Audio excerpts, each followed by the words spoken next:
Let me just take a second to check that that has worked. Looks like we're live. Yep, can hear the echo. Great, brilliant. Thank you so much, Simon, again, for that introduction to the Institute. And now I will hand over to Stefan Druska, who's going to chair our next session, which is the keynote on code review. Take it away. Thanks very much indeed, Rachel. Yeah, hi, I'm Stefan. I am an SSI fellow joining from the German Aerospace Center today. And it's my great pleasure to introduce the first keynote speaker, who's Daniel Nüst. He is a researcher at the Institute for Geoinformatics at the University of Münster in Germany. And after completing his studies in Münster with a diploma in geoinformatics, he's worked at the 52 Degrees North initiative for geospatial open source software as a consultant and software developer. Since 2016, he has developed tools for the creation and execution of research compendia in geography and the geosciences in the project Opening Reproducible Research. And just a short while ago, he's finished his PhD, namely in February 2022, on the topic of infrastructures and practices for reproducible research in geography, geosciences, and GI sciences. Congratulations, Daniel. Daniel is a reproducibility chair as well at the Agile conference and co-PI of the Code Check project and vice chair of the ERC, which is the German Society for Research Software. And before I hand over to Daniel, please note that you can ask questions over on Slido using the code 495746. Make sure to select a Slido room called Keynote on Code Review. And now over to you, Daniel.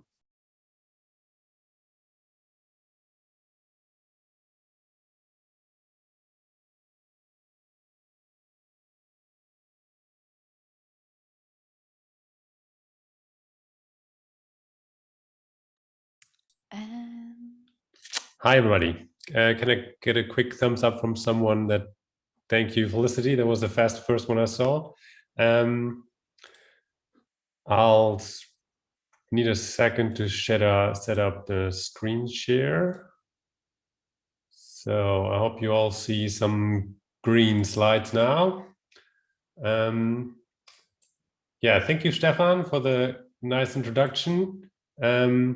I'm filling in today for Stephen Eglin, my CodeCheck collaborator who cannot give this keynote. And I'm very honored to have the opportunity to have this as my first appearance at the well-renowned collaborations workshop series. So today I want to talk to you about code execution during peer review. And maybe in the end, I'll find an angle how that actually has something to do with actual code review. So on the agenda today, there is first the project CodeCheck, and then I'll talk about the Reproducible Agile initiative. And quick declarations and acknowledgements beforehand. That I'm the reproducibility chair at the Agile conference, as Stefan mentioned. Everything that you don't understand or that don't explain well is probably better explained in our CodeCheck paper, which you can find on this link. The link to the slides, I put into the general chat on Slack. So if you follow along at your own pace, you can do that there. And there's also a couple of acknowledgements here that we have received support in different ways to do these two initiatives. So CodeCheck, evaluating the reproducibility of computational results reported in scientific journals. Everything on the project you also find on codecheck.org.uk. So CodeCheck in one slide. On the premise, we start with that somebody submits a paper to peer review, and this paper has some code and data attached to it. What we then do, and during a code check, is that we take the paper, the code and the data set, then we run the code on the data, and if our results are actually similar to what we see in the paper or what the author created, we go to step 5 in this list. If not, we contact the author and ask, like, we have these problems. This is where things broke for us. Can you fix that, please? And then we iterate there a little bit and try again. And eventually, at least in all cases so far, we were able to reproduce relevant parts of the computations, and then we write a little report, what we could reproduce and how we did that. We also document mismatches or error messages that we got. And then we publish this report and also often help the authors to share their paper, code, and data publicly. So just that you have a quick overview of what sort of the situation is that I mean when I talk about a code check. So now a bit more details.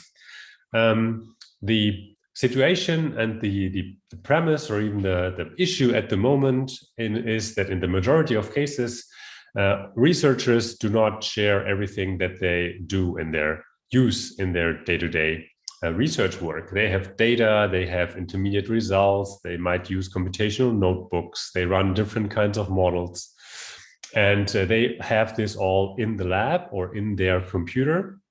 But when it comes to sharing, we still, in most cases, resort to go back to a paper that we publish, and that's often in PDF format. And there's, of course, a disconnect because based on a paper, we cannot do things that we would like to do with code and data, and that is we cannot reuse them. We also have a very limited transparency, and this is also a barrier to collaboration. So this all means that research today based on code and data is often ineffective and very intransparent. So what we should do, and what many authors today do, but I would still say it's far from the majority of researchers, we should be sharing the material here on the left and not the one on the right. You might have heard about the idea of having a paper as only the advertisement for the actual scholarship. And yeah, that's the situation today still, is that often researchers write nice words about how their new algorithm works, but that's really only a really bad description of what actually happened. There are different approaches to code sharing as part of scholarly communication. There is the paper from now over 10 years ago by Nick Barnes that simply was titled "Publish Your Computer Code, It's Good Enough," that points to issues that there still are with researchers being hesitant to share their work. There are different kinds of informal code buddy systems, so collaborators might help each other out. There is also the idea of research compendia. So there's quite a few people who've thought about how can we better share our computational work when we are leaving the PDF behind. There are different platforms that also big publishers have collaborated with to allow researchers to share computational notebooks in a very easy way. For example, here I have a link to the Nature trial with CodeOcean, a commercial platform basically for Jupyter notebooks. And there are also approaches that are especially built for sharing confidential data, for example, the Cascade system in France. So another problem is often that researchers say, well, I cannot share this data because it's confidential. And there are technical solutions to that, but there are also practical solutions to that that we, with the CodeCheck approach, think we can cover.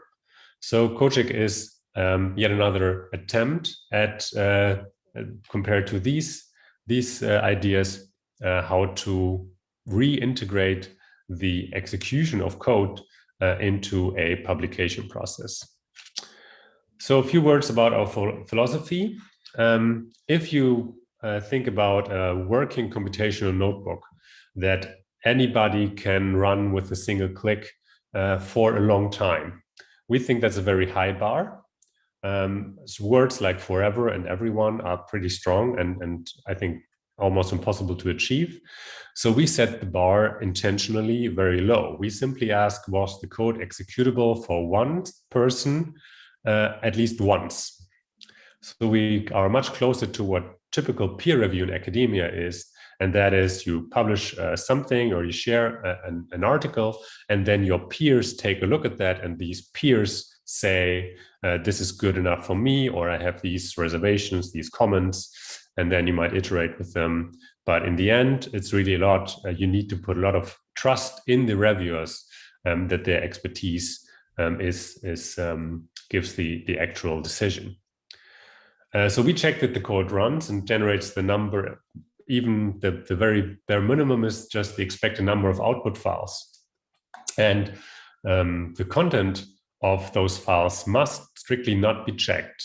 If I do a code check, I normally do that. And I think in most code checks that we did up to today, that was the case, that we, for example, compared the figure A that the author created with the figure A that the code checker created.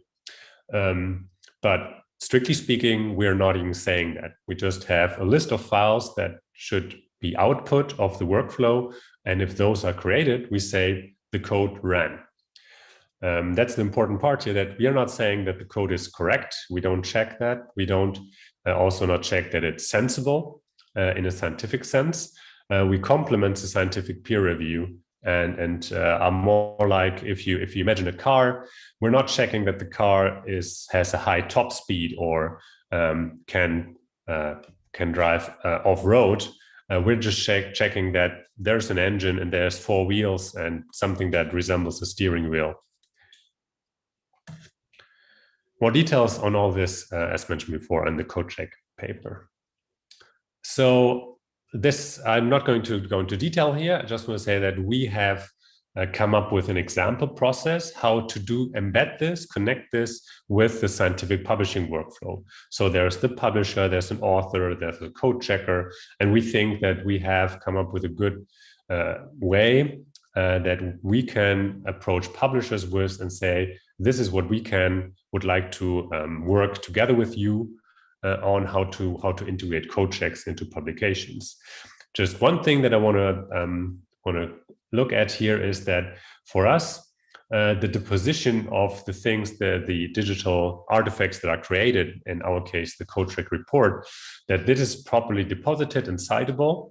That is for us very important to give credit to the code checker. And we think that it's the publisher's responsibility to do just that. Why is this just one possibility to do a code check? Here, I just want to highlight this graphic from the paper that we see there are many different variations how you can integrate running, executing, and checking the code into a scientific peer review. So depending on how important, so I'm looking at the left-hand side of the figure now, how important you want to make this check. You can say, I'm doing it early in the process or later in the process.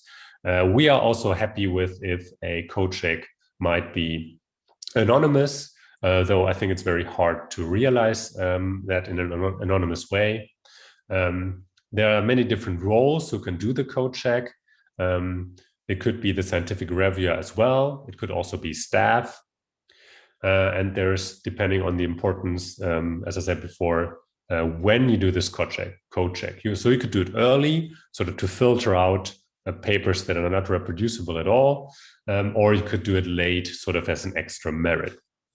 And yeah, in all these variations, we've thought a lot about that, and we hope that that publishers or journal editors can find a sweet spot that works for them and their community, because this really is something that every community has to decide for themselves what is really the importance and how far do we want to take this. We've another perspective to look at this are our core principles that we have. So first we start with that code checkers record, but we don't investigate or fix something. Then a communication between humans is key for us in our experience. It's way easier maybe to have the code check later in the process when a paper is preliminarily accepted, and then we can directly communicate with the authors and don't worry about anonymity, because it's a lot easier to go back and forth quickly and ask the author, here, I have this problem, can you please tell me, or do you have a solution to that, than going through some anonymization system and having a lengthy process to do that. Also, it's very hard to completely anonymize code unless it's really a small script that has no dependencies on anything that was created before. Workflows must be auditable. So we say the author is responsible for creating something that we can check. And the final point is that from our perspective, we want everything to be open. So we'd be happy to do this as part of an open peer review, for example. And transitional by disposition, big words for just saying, we are fine if nobody talks about code checks anymore in 10 years, because it's just normal, a normal part of peer review.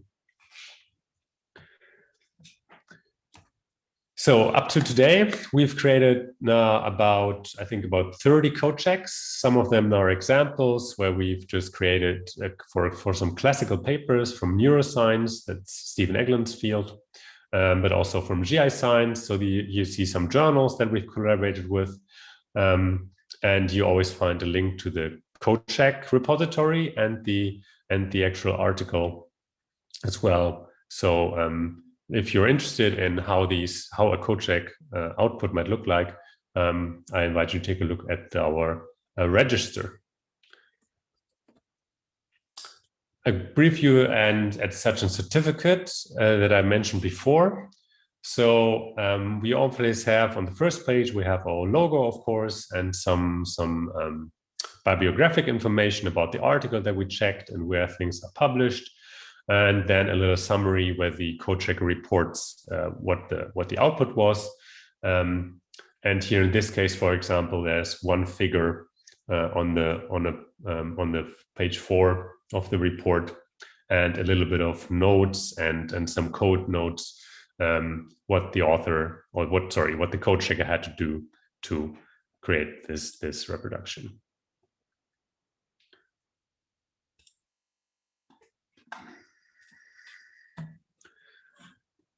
So with CodeCheck, what are our next steps?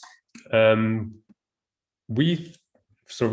our perspective, we've demonstrated that this works, and we are now looking for journals to collaborate with, to have this bare minimum of a code review, you could say, or code execution as part of scientific papers that are shared. And we also want to train a community of code checkers, and we have many volunteers already. And we might collaborate with the ReproHack group about that. So if you don't know what that is, please check out their new website. And we're also, for a few years now, even dreaming for funding for a CodeCheck editor, because to make this happen, especially for smaller journals, is not something that you can just do on the side. So I invite everybody here also to come and get involved, volunteer as a code checker, or if you are even maybe a journal editor and that kind of role active, please reach out to us if you think this is something that your community could use or could embrace. One of the communities that is actively doing code checks is the Reproducible, is the Agile community. In this case, Agile stands for Association of Geographic Information Laboratories in Europe. So it has nothing to do with Agile software development. The Reproducible Agile initiative was created a few years ago by now, so 5 years ago. We've had a series of workshops, and then we realized, so we wanted to have a workshop about reproducible research. Almost nobody came, so we realized we need to advertise this topic. We need to make clear that there is a problem. So we wrote a paper about how not reproducible all the submissions to the Agile conference are, and got some attention from the community. And we've created guidelines which are now mandatory for all submissions. And we've by now had 14 successful reproductions or code checks in the last 2 years. And we are right now running the next reproducibility review. The idea in the Agile case is that we want to promote good examples and not exclude papers that are not reproducible in our view. So the only mandatory thing that you have to do is that you have to have a data and software availability section in each paper where you say, this is where the data is, this is where the code is, and this is why I might not be able to share it. And we then try to help the author with a lot of links to guidelines and practical advice so that they share their material in a way that makes it directly code checkable or reproducible.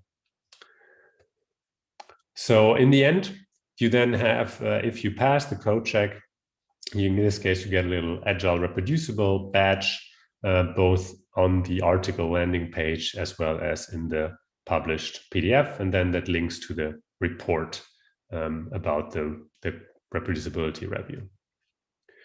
And I think this is really a success story that you might be able to transfer to your community, is that with a small team of enthusiasts and running a few workshops, we were able to get the attention and raise awareness around the topic.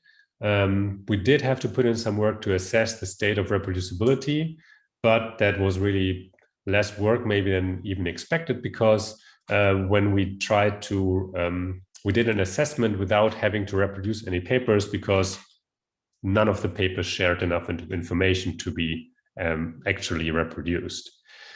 We were lucky to have some institutional support, so that is great about the Agile community, that we had a little bit of funding to meet, and also had the support from the organizers to realize our suggestions. And then, yeah, we decided that we just want to go down the positive road. And we're not saying that reproduction impossible is bad science, but simply we acknowledge that there are pressures around academics that might make it very hard for them to share everything that that is needed. And then, yeah, you just need to stick to it. So what is RSE about all this in my last couple of minutes? So I'll be 30 seconds over, Stefan. I think the skills that you as RSEs have are crucial to be a good code checker. And these skills that around our research software engineering are currently lacking in the peer review process. So we think that we should try to add those, and just getting to run somebody else's workflow can be very educational, very educational experience. And normally, what I presented before was the minimal amount of what we want to achieve with a code check. But in reality, there's often a lot of back and forth and a lot of great feedback that the authors then adopt and are very excited to get this feedback because they didn't get it before. And if you start doing this as an RSE, you'll get to know all the package managers, I promise you, all of them. Why is code review and not reproducibility review? So if you want to think about code review, luckily there are organizations and journals that do actual code review and look at the code. I give feedback on code quality, but that's not demanded. Also, there's the code review community working group with a discussion session or workshop session tomorrow. I strongly encourage you to join them if you have been misled by these Keynotes title and we were expecting actual code review. But even the minimal code review, I think that we do, just saying that some documentation is good enough to be executed by someone else, that's useful. Right, so this is my second to last slide. What we are trying to do is cultural change, and that's really very slow. Communication reproducibility is hard, and it's not enough taught or checked, and doesn't get enough credit, and we need to change that. So if you ask me about one thing that you should take away from this, I've done, I think, about 20 or 25 reproductions myself by now. The one thing that I want you to remember is have a README, and all else is details if you're an author. And I'll leave that up there, and thank you for your attention. And I'll look forward to your questions. Thanks very much, Daniel, for this great keynote, and everybody join me in thanking him virtually as well. Great, we have a few questions, actually quite a number of questions in Slido. Don't fret, there won't be time to answer all these live, but we will ask Daniel if you can answer the rest in the notes document. But I'm going to start with one that is actually pretty hard, but it's been upvoted quite a bit. So here it comes. Is CodeCheck adding another layer of unpaid volunteer work by research peers? Meaning, who will pay the cost of CodeCheck in the long run? That's a tough one. Mm-hmm. Yes, it's unpaid volunteers, but the question then is, like, who do you do the unpaid work for? And we are looking for journals to collaborate with, that where we feel comfortable that we are putting in our work with the right organizations. So unsurprisingly, the big commercial publishers are not reaching out to us. But we would like to work with small community-led journals where this kind of volunteering is something that people can ethically actually do. The whole peer review system is already pretty strained.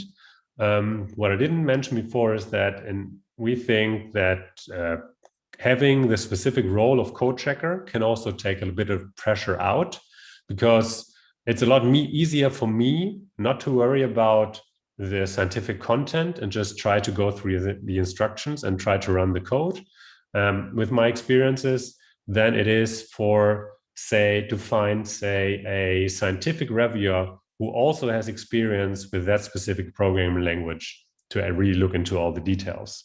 And I think that especially early career researchers often have a lot of motivation to get into the peer reviewing system, and they might be an untapped resource where you can take a little bit of pressure out there. But yeah, it's I would love to pay code checkers, but I'd rather go the way down the road of having diamond journals, diamond open access journals, where nobody gets paid, but also nobody has to pay for access. Thanks very much. And here's actually a follow-up thread of questions. So that's unfortunately probably the last one we have time for. Should I bring up the questions? Does it make it easier? Yeah, that's great. So following the question about unpaid work, who will be paying if the code that needs to be checked is computationally expensive and needs to be run on HPC resources? Yeah, that's a good question. So one aspect to that is that if your code needs to be run on HPC, I would always invite you to think about how can you make a smaller example, maybe with a data subset so that you can demonstrate that your algorithm works without HPC resources. That also is, maybe with synthetic data. That's also the standard solution for sensitive data that you cannot share. Just have a synthetic data set so you can show that your workflow works. In the other case is that the advantage of CodeCheck is that we have a code checker who does this. If that person has access to HPC resources, they could do that, and they might also be interested to do that. I would hope that there's then some kind of community sense, or maybe even a system that enforces that. Is that if you contribute a code check that uses HPC resources for your next paper that also uses HPC, you might get a code review back, and then maybe that over time levels out a bit. The thing with the other systems that are in place right now in commercial providers, there the problem is that the HPC resources might not even be available. So we've had one case where somebody did go to their local cluster and ran a workflow, and that there we are even more flexible than a system that says we need to have a public notebook that anybody can click on, and of course then the computational resources can go into a crazy amount, and that's something where we might even be a little bit more powerful. I hope that answered that question, but it's a very good point. Yeah, nothing is for free. Yeah, indeed. Thank you very much again, Daniel, and please join me again in thanking Daniel for this great keynote and answering the questions. We're going to put the rest of the questions, quite a few of them, into the notes document, and we'll ask you to please answer them if you have the time. Yeah, I think I'll take a look. Thank you everybody for the questions and for your attention, and I wish you all a great workshop. Thank you so much. Thank you, Daniel, for that brilliant keynote, and thank you to Stefan for brilliantly chairing it. We now have a 10-minute break. Just a heads up to participants, this main Zoom room will still be streaming to YouTube because I found that it just kept breaking the stream if I disconnected it for a moment. So if you want to speak to others, there will be breakout rooms available, but otherwise we'll see you back here at 11:30 for our next keynote. Thank you very much.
Hello, everybody.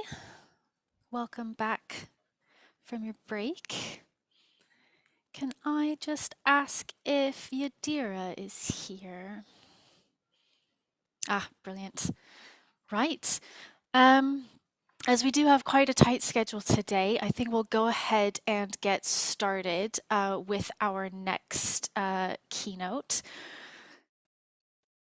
I think I'm still sharing my screen. Right, so just a reminder that we are still live streaming to YouTube, and this will end after the next keynote session. But just a reminder, if you don't want to accidentally pop up to turn off your video and your sound, but only the active speakers should be visible. And with that, I will invite Yadira to unmute and introduce our next speaker for the keynote on ethics.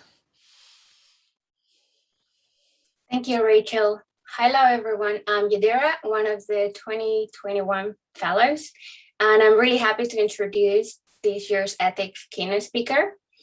Dr. Pamela Ugwudike is an associate professor of criminology and director of research at the Department of Sociology, Social Policy, and Criminology at the University of Southampton.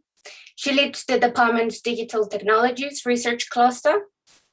She is a fellow of the Alan Turing Institute, the UK's National Institute for Data Science and Artificial Intelligence, and a current and past member of several research and policy-related advisory boards, including the Writer Review of the Governance of Biometric Technologies, commissioned by the Ada Lovelace Institute.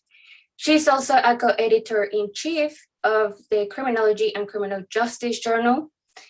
Her research considers the ethical and social implications of artificial intelligence systems with a focus on data-driven technologies such as risk prediction and online social networking algorithms that structure knowledge production and that inform the criminal justice policy. If you have any questions today, please follow the link here on Slido.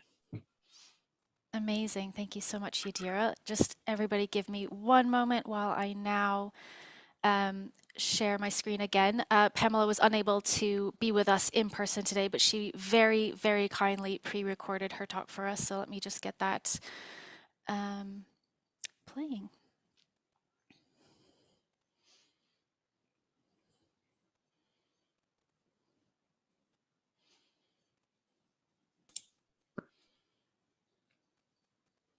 Hello, I'm giving this keynote from the University of Southampton, where I work as an associate professor of criminology.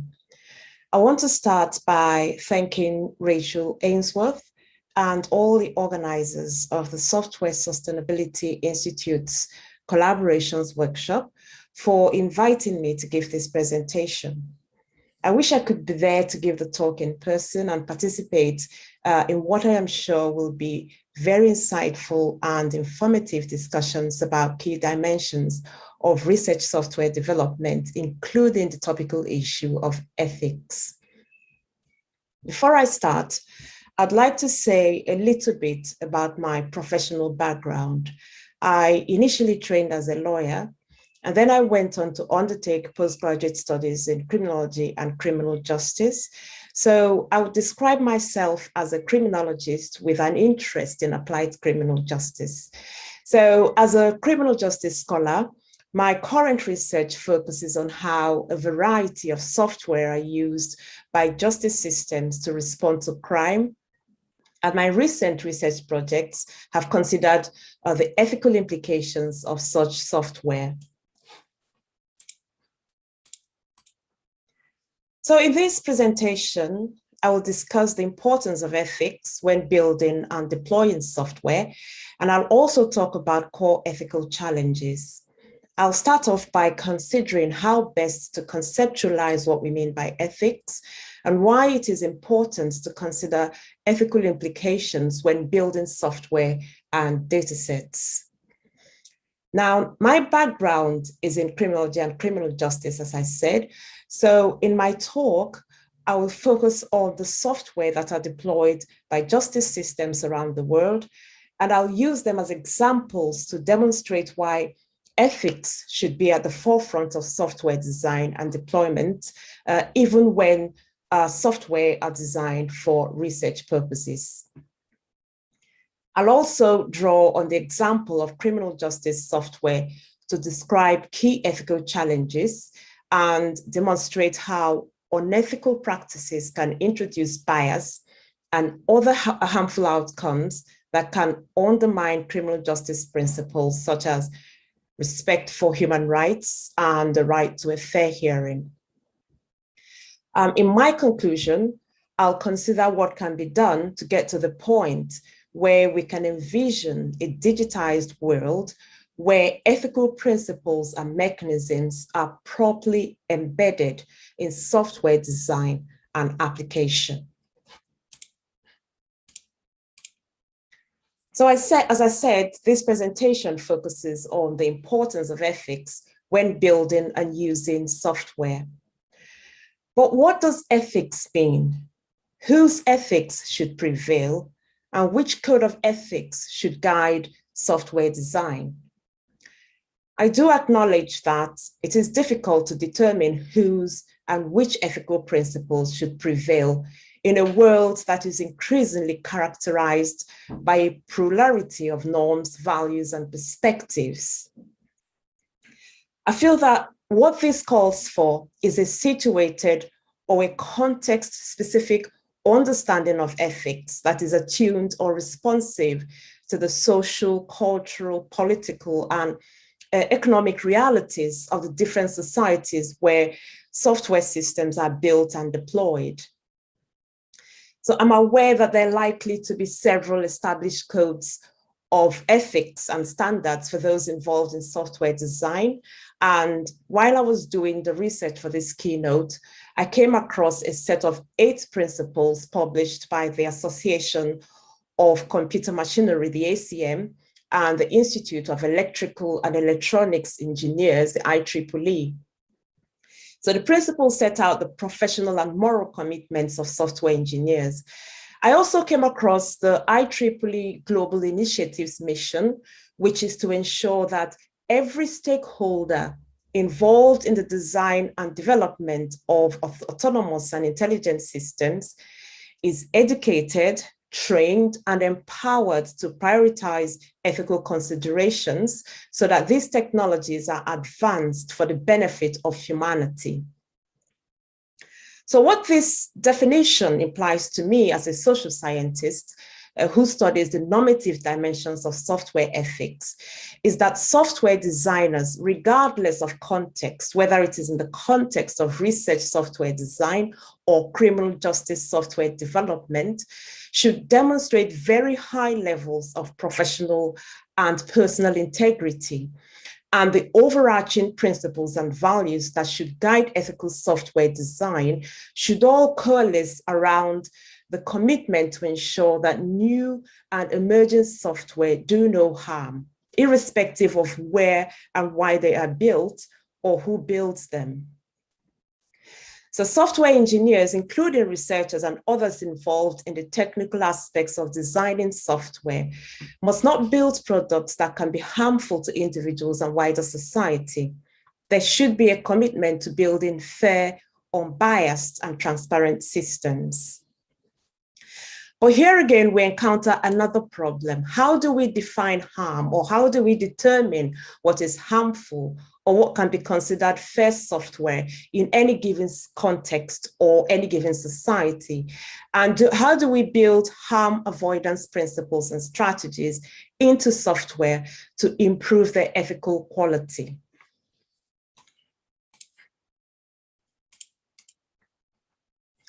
So if in our efforts to determine how best to avoid harm, we are inspired by the ethical theory of deontology, we will focus on our perceived duty to avoid harm, even in situations where a harmful outcome can help us attain a greater good, in the sense that it can prevent many other harmful consequences. If we decide instead that the ethical theory of utilitarianism is preferable when we consider how best to avoid harm, we will emphasize software design and implementation priorities that can produce the greatest benefits for the greatest number of people. But the question that arises here is, how do we know whether a particular design or mode of implementation will achieve this? Then, of course, we have to consider other ethical theories, such as virtue ethics, which emphasizes the benefits of modeling technologies on the values and principles of a virtuous actor or agent. But here again, we encounter yet another problem, which is the issue of pluralistic norms and values and the difficulty of determining who a virtuous agent is, or what they would do, or what practical reasoning they would construct and apply when confronted with an ethical dilemma. So if we cannot determine this, how can we build software on the basis of what a virtuous agent would do? So as we can see, even if we adopt my preferred definition of ethics, which focuses on avoiding harm, we still have to consider how best to integrate these different perspectives on ethical behavior into a comprehensive framework that can guide the design and application of software systems. In fact, I feel that what the different theories show is that there are several perspectives on what constitutes ethical practice, and it is important to take them all into account when we think about the ethics of software design. Now, later on in this presentation, I will describe the strategy of democratization, which can help software developers demonstrate that they have considered various ethical perspectives and concerns during design and have taken steps to address them. So as I said, in this presentation on software ethics, I'll focus on the software that are deployed by justice systems around the world, and I will use them as examples to demonstrate why ethics should be at the forefront of software design and how unethical practices can introduce bias and other challenges. Now, several software are applied by justice systems, but in this presentation, I'll use examples of two of the main ones. So I will focus on risk assessment and predictive policing software. Now, to begin with, I should provide a brief description of how the two are applied in justice systems. So they're both data-driven technologies that are used for decision-making, and they process large volumes of data, including administrative data sets on criminal history, such as arrests, to predict or forecast crime risks. Now, of the two technologies, risk assessment software assess individuals and predict their risks of either absconding while on bail, committing an offense, or reoffending. Now, the software are used for decision-making by several criminal justice services, including the courts, probation services, and prisons. Now, the risk assessment technologies have been conceptualized in many different ways. So some refer to them as risk assessment software. Others describe them as recidivism risk statistics software, and some prefer the term risk assessment algorithms. So the tools initially emerged several decades ago as actuarial systems, but they are increasingly evolving into the new forms of data-driven machine learning technologies that are designed to process large volumes of digital data compiled by law enforcement, or the big data that are emerging from people's interactions with the internet, social media, and other data-driven and data-producing technologies. Now, just like risk assessment software, predictive policing software are also data-driven, but they predict not only individual risks, they also predict crime risk locations. They are used for predictive analytics by police services in many countries, and several varieties of the software exist. Again, several terminologies are also used to conceptualize them, including predictive policing software and predictive policing algorithms. So why is it important to think about ethics when building this software or other similar systems, including research software?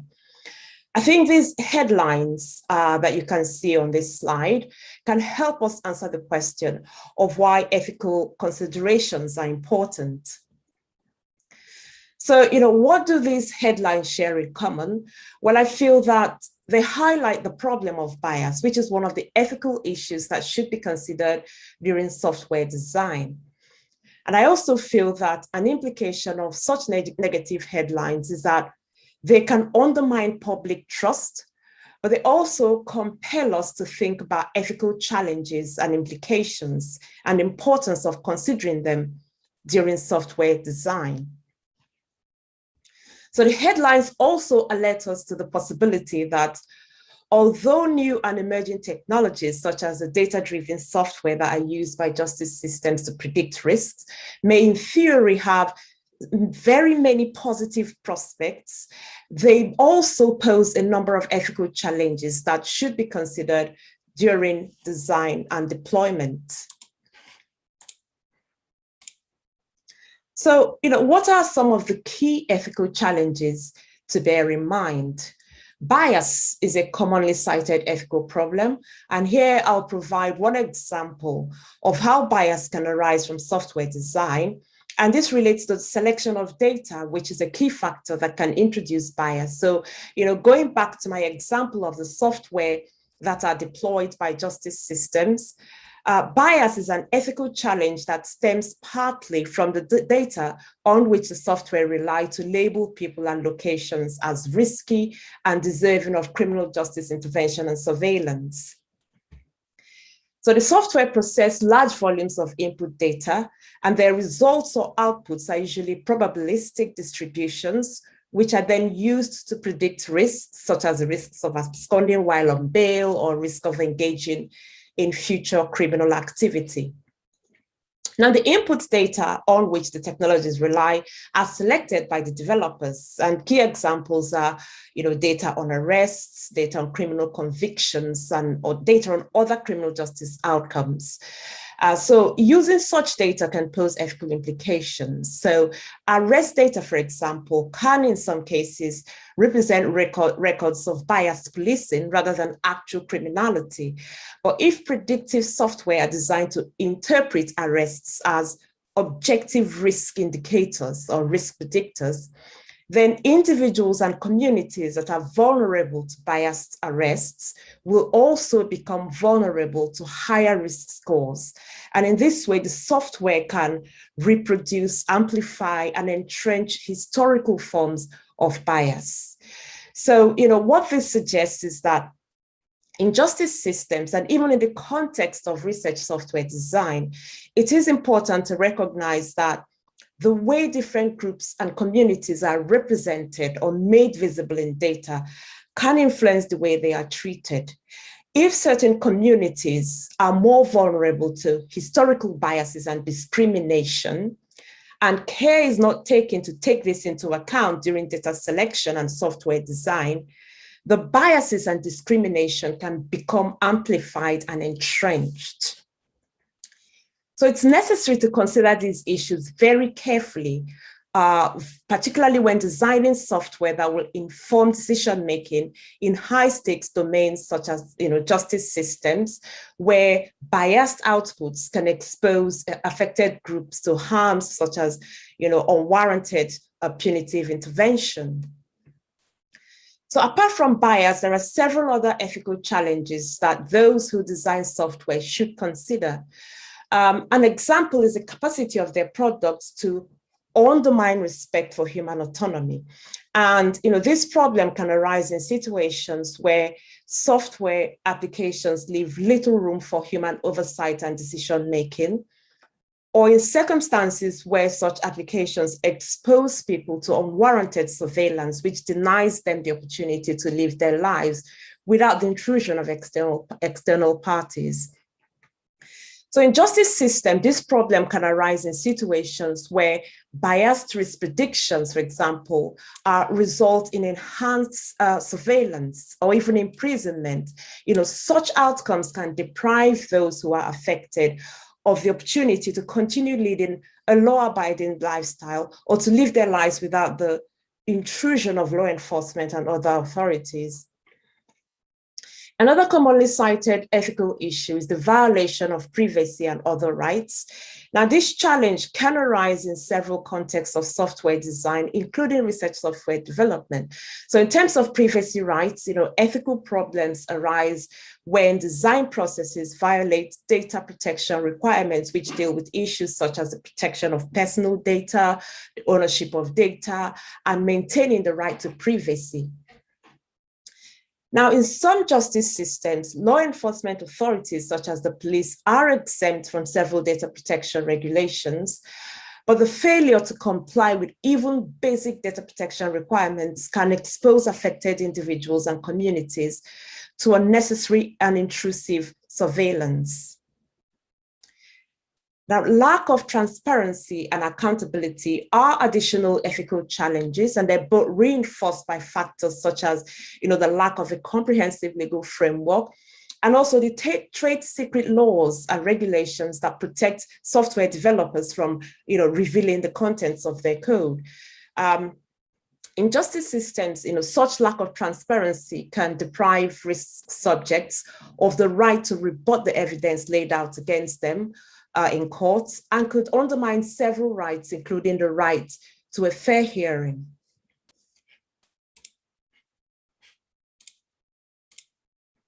Now, a critical scholarship within the field of science, technology, and society has produced a number of concepts that can help broaden our understanding of why a consideration of ethics is important during software design. I don't have enough time in this presentation to go through as many of the concepts as I would like, but I have listed 2 examples on this screen. So if we start off with the concept of digital capital, it draws attention to the communities and the groups who tend to bear much of the burden of unethical practice, and why developers involved in research software design, criminal justice software design, or other design contexts should pay attention to this issue. Digital capital can be defined as the ability to acquire the resources that are required for exploiting the full benefits of software development. So, some examples of the resources include, the knowledge, skills, or the capital that, equip developers with the power and the ability to build software and other technologies. Now, when we think about software design generally, those who design such technologies are the ones who are equipped with digital capital. They have the power to use their values, their choices, and preferences to design the technologies. And they enjoy much of the rewards, while those who often bear much of the risks, including the burden of unethical practice, are the historically marginalized individuals and communities who can become exposed to harms such as unwarranted surveillance and other harmful interventions. So this uneven distribution of risks and rewards is evident in the data-driven software that are applied in many domains. So for example, it has been shown that the software that are used by public services in the United States to assess welfare eligibility or child protection issues often profile and label low-income groups as risky and undeserving. Others have shown that the software that are used to enforce immigration rules mainly target low-income travelers for more invasive surveillance and enforcement. In the same way, predictive policing algorithms or predictive policing software that are used to identify crime risk locations often focus on the crimes committed in over-policed low-income areas that are usually more populated by minorities. So, these are problems that should be considered by software developers interested in designing technologies that are ethical and do no harm or do not harm individuals and communities.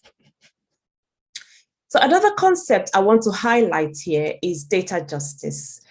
Now, this concept has been framed in various ways by different disciplines, but here I want to focus on a conceptualization that emphasizes the importance of ensuring that as societies continue to advance towards datafication, which involves the transformation of key aspects of social life and human activity into data, those who collect the digital data that are used for software design should ensure that such data are collected and used fairly. So this relates to my earlier point about the importance of ensuring that the way the people from whom such data are collected are made visible and represented does not expose them to bias or any other outcomes that can harm them. So a related concept is data valence, which is another useful concept that can broaden our understanding of why it's important to pay attention to ethics during software design. So the concept refers to the practice of designing and applying data-driven technologies that facilitate the enhanced and sometimes unwarranted surveillance of individuals and communities. And we've seen that in justice systems, risk assessment tools and predictive policing software that rely on biased data can expose certain minorities and locations to unnecessary and intrusive criminal justice surveillance and control. So what this implies is that those who are committed to ethical practice should carefully consider how they select the data sets they use for software design. So together, the concepts of digital capital and data justice are useful for thinking about the ethics of software design and the harms of unethical practice. I feel that digital capital in particular reminds us that we should not only focus on data-related issues when we talk about ethics, we should also consider how power differences in society can determine who gets to design software and who gets exposed to the risks and harms of unethical software. Many studies continue to show that the least powerful groups in society pay the ethical debt associated with data-driven software, whilst those equipped with digital capital are more likely to enjoy the benefits and the rewards, and they're often in a more powerful position. So the concept of digital capital allows us to reflect on broader ethical challenges and to recognize that software design and application are embedded in existing social conditions and would adopt and reflect the power imbalances already existing in society. So I want to conclude this presentation with a brief reflection on what can be done to mitigate harms and promote ethical practice. And I'll focus on what should be done at design level and at societal level. So at design level, attention has to be paid to technical issues, such as data quality, and also, the values that inform the selection of data sets and the way the data sets are processed to produce outputs. So the use of data sets that expose communities to bias and other harms, of course, should be avoided.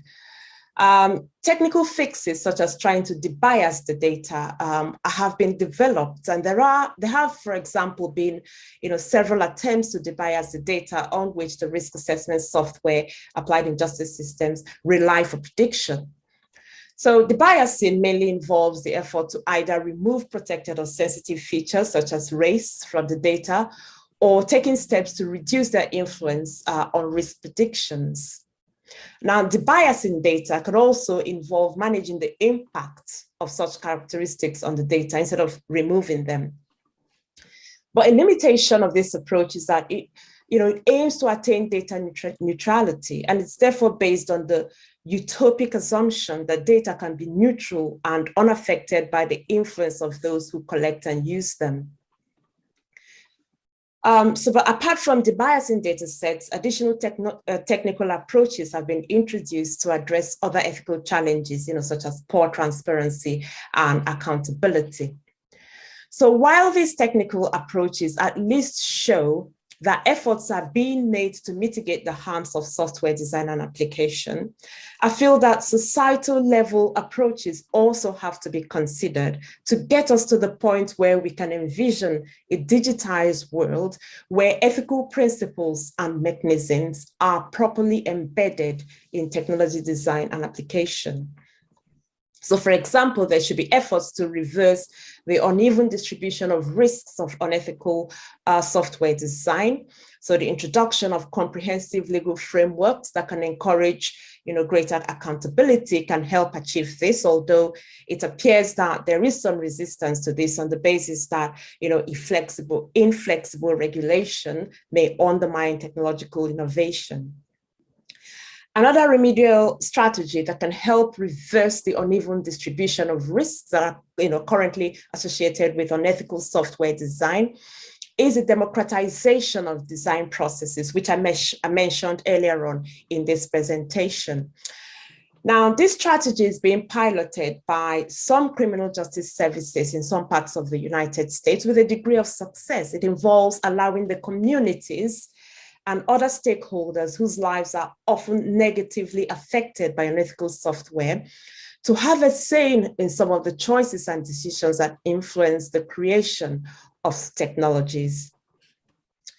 So there should be an effort to encourage some form of public engagement in the process. This can help ensure that diverse perspectives are taken into account.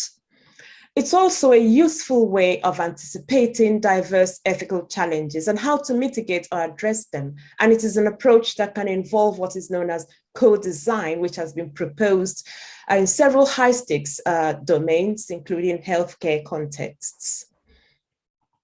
Now, audits that can comprehensively evaluate key dimensions of software systems, from their design logics, data inputs, and data processing dimensions, their outputs, and the potential impact on the target population, can also help identify how to embed ethical principles in software design. There should be internal audits and independent third-party ethical audits for, external accountability.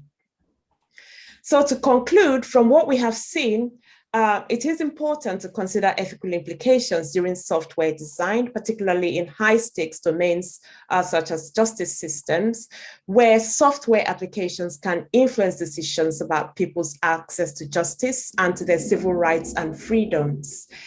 As the use of data-driven software continues to grow across many jurisdictions and continues to form part of, what some have referred to as the fourth industrial revolution, that is being driven by the ever-increasing availability of large-scale data, it is becoming even more important to consider ethical implications. I do acknowledge that software development can potentially produce immeasurable benefits and enhance the quality of life. While it is important to recognize this, I hope that my presentation has shown that it is equally important to anticipate ethical challenges and consider how best to avoid them. So this brings me to the end of my presentation. Thank you.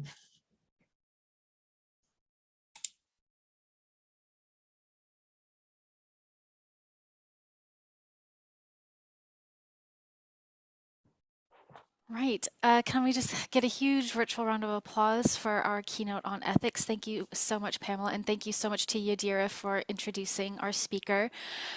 Just a reminder, if you do have any questions regarding this keynote, please submit them via Slido or in the notes, and we will get those to Pamela, and then we will share her responses when she's able to give them. But now we are going to say goodbye to our YouTube audience, so just bear with me while I end that live stream. Thank you to everybody who's tuned in.